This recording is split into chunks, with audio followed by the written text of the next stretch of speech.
আর জগন্নাথ ইউনিভার্সিটির ছাত্র, বিষয়টা অনেক সেন্সিটিভ।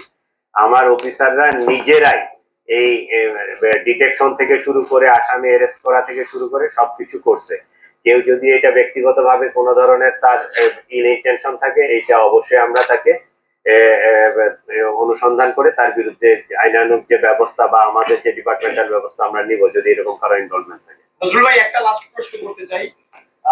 আপনাদের ভাষ্যমতে জুবাইরকে যখন ওই বাসার নিচে হত্যার উদ্দেশ্যে চাকু দিয়ে আঘাত করা হয়, এরপরে আমরা দেখেছি যে তার লাশটা মূলত হচ্ছে ওই বাসার থার্ড ফ্লোরে পাওয়া যায়, সিঁড়ির উপরে। এটা নিয়ে আসলে জগন্নাথ বিশ্ববিদ্যালয় ছাত্র দলের এবং জগন্নাথ বিশ্ববিদ্যালয়ের গ্রুপ এবং সামাজিক যোগাযোগ মাধ্যমে আমরা একাধিক মন্তব্য দেখেছি যে আসলে এখানে কি ঘটনা ঘটেছে। সে বেশ কয়েকটি বাসায় আসলে লক করেছে, একটি বাসায় দরজা খোলা পরও সেই বাসার ভিতরে রক্ত দিয়েছে, এরপর সে